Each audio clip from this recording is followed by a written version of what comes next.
Manorama online പുണ്യമി യാത്രയിലേക്ക് ഏവർക്കും സ്വാഗതം. ക്ഷേത്ര ആചാരങ്ങളെയും അനുഷ്ഠാനങ്ങളെയും അടുത്തറിയാൻ നമ്മൾ ഇന്നെത്തിയിരിക്കുന്നത് കോട്ടയം കുറവിലങ്ങാടുള്ള അരുവിക്കൽ ശിവസുബ്രഹ്മണ്യ സ്വാമി ക്ഷേത്രത്തിലാണ്.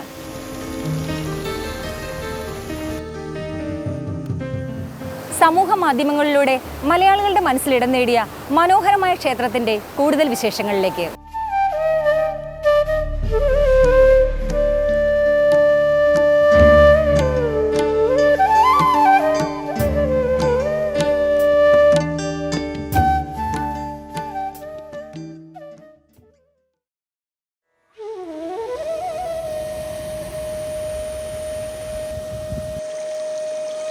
പ്രാർത്ഥനയായി ഒഴുകുന്ന അരുവിക്കൽ, പാറകളിലൂടെ ചിതറിത്തെറിച്ചൊഴുകുന്ന വെള്ളത്തുള്ളികൾ, തെളിനീരൊഴുകുന്ന അരുവിയിൽ നീന്തി തുടിക്കുന്ന പരൽമീനുകൾ, നനുത്ത കാറ്റിലൂടെ ഒഴുകിയെത്തുന്ന കർപ്പൂരഗന്ധം, പതഞ്ഞൊഴുകുന്ന വെള്ളച്ചാട്ടവും പൊഴിഞ്ഞു വീഴുന്ന ഇലച്ചാർത്തുകളും ചിരിച്ചു നിൽക്കുന്ന കാട്ടുപൂക്കളും, പറഞ്ഞു വരുന്നത് പ്രകൃതിയുടെ സൗന്ദര്യവും ഭക്തിയുടെ നിറവും ഒത്തുചേർന്ന മനോഹരമായ അരുവിക്കൽ ശ്രീ ശിവസുബ്രഹ്മണ്യ ക്ഷേത്രത്തെക്കുറിച്ചാണ്.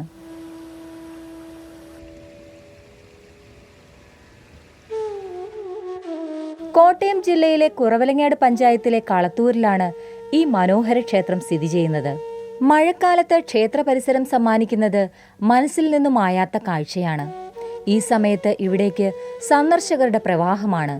ക്ഷേത്രത്തിന് തൊട്ടുമുന്നിലൂടെ നിറഞ്ഞൊഴുകുന്ന അരുവിയാണ് ഇവിടുത്തെ പ്രധാന ആകർഷണം. ഈ അരുവി മുറിച്ചു കടന്നു വേണം ക്ഷേത്ര മതിൽക്കെട്ടിനകത്തേക്ക് പ്രവേശിക്കാൻ. അരുവി കടന്ന് കൽപ്പടവുകൾ കയറി ക്ഷേത്രമുറ്റത്തെ കൽവിളക്കിന് മുന്നിലെത്തിയാൽ കൈകൾ കൂപ്പി പാതിയടഞ്ഞ മിഴികളുമായി തൊഴുതു നിൽക്കുന്ന ഭക്തർ.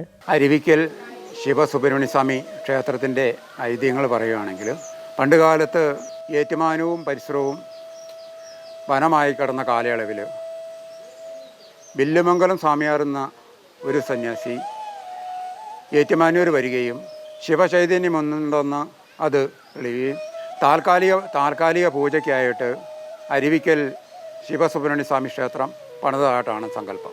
അന്ന് ഈ ക്ഷേത്രം ഒരു ഗുഹയ്ക്കടിയിലാണെന്നുള്ളതാണ് പറയപ്പെടുന്നത്. പിൻകാലത്ത് ഗുഹാമുഖം അടഞ്ഞു പോവുകയും ഇപ്പോഴത്തെ ക്ഷേത്രം പണിതമായിട്ടാണ് സങ്കല്പം. മറ്റൊരു പ്രധാനമായ കാര്യങ്ങൾ ക്ഷേത്രത്തിലെ ശിവരാത്രി മഹോത്സവമാണ്. അത് 3 ദിവസമാണ് ഭക്തിയാദരപൂർവ്വമെന്ന് ആണ് കൊണ്ടാടുന്നത്. അതിനകത്ത് ദേശതാലപ്പൊലിയുണ്ട്. 2 ക്ഷേത്രം, ഒന്ന് ചാലപ്പള്ളിയിൽ ശ്രീകൃഷ്ണസ്വാമി ക്ഷേത്രത്തിൽ നിന്നും ചെറുവള്ളിക്കാവ് ദേവീക്ഷേത്രത്തിൽ നിന്നുമാണ്. മറ്റൊരു കാര്യം, കാളികാവ് ബാലസുബ്രഹ്മണ്യ സ്വാമി ക്ഷേത്രത്തിൽ നിന്നുള്ള കാവടി ഘോഷയാത്രയാണ്. അങ്ങനെ മറ്റു വിപുലമായ കലാപരിപാടികളോടുകൂടിയാണ് ശിവരാത്രി മഹോത്സവം ഇവിടെ നടത്തപ്പെടുന്നത്. ഈ ക്ഷേത്രം ഏറ്റുമാനൂർ വലിയടത്ത് ശ്രീധരൻ മൂസ എന്ന ആളുടെ ഉടമസ്ഥതയിലുള്ളതാണ്. എങ്കിലും സുബ്രഹ്മണ്യനെ നമ്മൾ ബാലാലയത്തിലിരുത്തിയേക്കുകയായിരുന്നു. സുബ്രഹ്മണ്യൻ്റെ പുനഃപ്രതിഷ്ഠയ്ക്ക് വേണ്ടി എല്ലാവരുടെയും സഹകരണത്തോടെ പുനഃപ്രതിഷ്ഠ നടത്തി. മഹാദേവനാണ് ഇവിടുത്തെ പ്രധാന പ്രതിഷ്ഠ. മഹാദേവന് തൊട്ടു പിന്നിലായി ഗണപതി ഭഗവാൻ ഇരിക്കുന്നു. മഹാദേവൻ്റെ വലതുഭാഗത്ത് ശാസ്താവ്, പ്രഭ, സത്യകൻ എന്നിവരുടെ പ്രതിഷ്ഠയും ഉണ്ട്. ഇടതുഭാഗത്ത് നമ്മൾ സുബ്രഹ്മണ്യനെ പ്രതിഷ്ഠിച്ചിരിക്കുന്നു. സുബ്രഹ്മണ്യന് പിന്നിലായി ഭദ്രകാളി, യക്ഷിയമ്മ എന്നിവരുടെ പ്രതിഷ്ഠയും നമുക്ക് കാണാം. അയ്യപ്പന് പിന്നിലായി സർപ്പക്കാവ് സ്ഥിതി ചെയ്യുന്നു. ഈ ക്ഷേത്രത്തിലെ പ്രധാന ഉത്സവങ്ങൾ കുംഭമാസത്തിലെ മഹാശിവരാത്രിയാണ് ഉത്സവം. 3 ദിവസത്തെ ഉത്സവമാണ് ഇപ്പോൾ നടന്നു വരുന്നത്.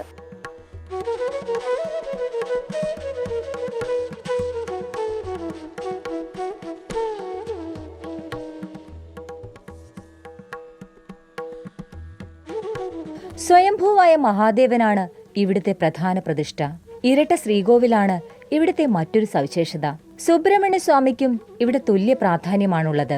നെയ്വിളക്കും ധാരയുമാണ് പ്രധാന വഴിപാടുകൾ. 4 അമ്പലത്തിനുള്ളിൽ ഗണപതി പ്രതിഷ്ഠയുമുണ്ട്.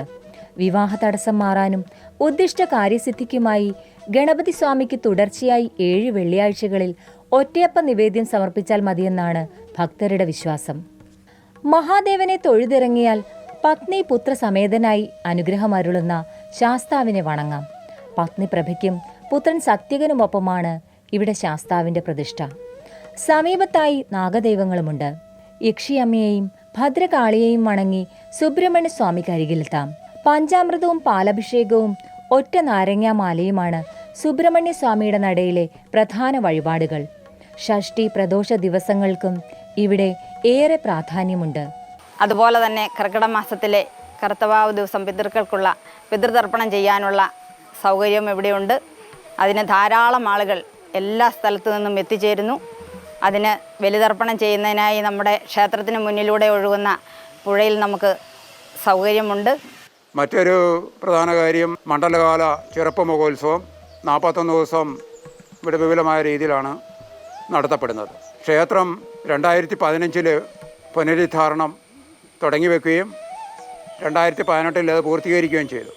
നമ്മുടെ ക്ഷേത്രത്തിൻ്റെ പ്രധാനമായ ഒരു കാര്യം നമ്മുടെ ഈ ക്ഷേത്രത്തെ വലം വെച്ച് ഒഴുകുന്ന അരുവിയാണ്. അരുവി ഇപ്പോൾ ഇതൊരു വെള്ളച്ചാട്ടമാണ്. അപ്പോൾ ഇത് ഈ ഭഗവാനെ ദർശനിക്കാമെന്ന് കേരളത്തിൻ്റെ നാനാഭാഗത്തു നിന്നും വളരെ ആൾക്കാർ ഇവിടെ എത്തിച്ചേരാറുണ്ട്. അവധി ദിവസങ്ങളിലൊക്കെ ഭയങ്കര തിരക്കാണ്. സാധാരണ രീതിയിൽ അവധി ദിവസമൊക്കെ 5000 പേരോട് ഇവിടെ ക്ഷേത്രസന്നിധിയിൽ എത്തിച്ചേരാറുണ്ട്. ഇവിടുത്തെ പ്രധാന വഴിപാടായി മഹാദേവന് ധാരയും കൂളമാലയും ഉണ്ട്. അതുപോലെ തന്നെ ഗണപതിക്ക് എല്ലാ വെള്ളിയാഴ്ചയും ഒറ്റയപ്പം നിവേദ്യമായുണ്ട്. മുരുകന് നമ്മൾ പഞ്ചാമൃതം ഒറ്റ നാരങ്ങാമാല എല്ലാ ചൊവ്വാഴ്ചയും നടത്തി വരുന്നു. വെള്ളിയാഴ്ച ദിവസങ്ങളിൽ ഒറ്റയപ്പം വഴിപാടായി ധാരാളം ആളുകൾ കഴിക്കുന്നു, നടത്തുന്നു, വഴിപാടായി സ്വീകരിച്ചു വരുന്നു. മറ്റൊരു പ്രധാന കാര്യം എന്ന് പറഞ്ഞു കഴിഞ്ഞാൽ നമ്മുടെ ഈ ക്ഷേത്രത്തിൻ്റെ അകക്കൂടി ഒരു ഗുഹയുണ്ട്. ഈ ഗുഹ ഇവിടുന്ന് ഇവിടെ ഈ കാഞ്ഞിരത്താനം വരെ ഉണ്ടെന്നുള്ളതാണ് പറയപ്പെടുന്നത്. ഇനി പണ്ടുകാലത്ത് ഈ ക്ഷേത്രത്തിന് ആനയും ഒക്കെ ഉണ്ടെന്നാണ് പറയപ്പെടുന്നത്. അതിൻ്റെ ഉദാഹരണമായിട്ടൊരു ഇതിന് കൽക്കുഴി ഇവിടെ നമ്മുടെ ക്ഷേത്രത്തിൻ്റെ തെക്ക് ഭാഗത്ത് അത് ഉണ്ട്, ഒരു കൽക്കുഴിയുണ്ട്. അതുപോലെ തന്നെ തീർത്ഥക്കുളം ഉണ്ടായിരുന്നു എന്നൊക്കെ പറയപ്പെടുന്നു.